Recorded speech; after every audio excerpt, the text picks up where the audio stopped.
گھر کے سامنے کتے کیوں روتے ہیں؟ کیونکہ بہت سارے لوگ یہ کہتے ہیں کہ اگر کسی کے گھر کے سامنے کتا روئے تو محلے میں کسی نہ کسی کا انتقال ہو جاتا ہے۔ کیونکہ پرانے بزرگ لوگ بھی یہ کہتے تھے، عورتیں بھی یہ والی بات کہتی ہیں کہ گھر کے سامنے کتے کا رونا اچھا نہیں ہوتا ہے، اس کو بھگا دیا جائے۔ جب بھی کتا روتا ہے کسی نہ کسی کا انتقال ہو جاتا ہے۔ آخر کتا کیوں روتا ہے؟ تو یہاں پر دیکھیے گا، آج میں آپ کو بتا دوں، کتے کے رونے سے کوئی انتقال نہیں ہوتا ہے۔ کتے کے رونے سے کسی کے گھر کے اندر کوئی غریبی نہیں آتی ہے۔ کتے کے رونے سے کسی کے گھر کے اندر کوئی بیماری نہیں آتی ہے، کیونکہ بہت سارے لوگوں کی یہ سوچ ہوتی ہے کہ کتا ہمارے گھر کے سامنے رو رہا ہے، ہمارے گھر میں کوئی مصیبت آ سکتی ہے، کوئی بیماری آ جائے گی یا کسی کا انتقال ہو جائے گا۔ تو دیکھیے گا ایسا کچھ نہیں ہے۔ تو پھر سوال یہ ہوتا ہے کہ کتا روتا کیوں ہے؟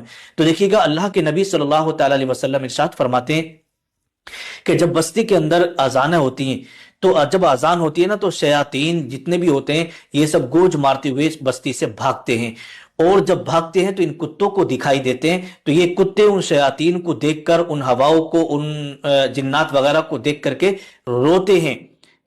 صرف یہ جانوروں کو دکھائی دیتے ہیں تو اس وجہ سے یہ روتے ہیں، کیونکہ ان کی وہ بھیانک شکلیں ان کے سامنے ہوتی ہیں۔ ایسا نہیں ہے کہ کتے کے رونے سے کسی کے گھر انتقال ہو جائے گا یا موت آ جائے گی، بیماری آ جائے گی، بالکل یہ بات غلط ہے۔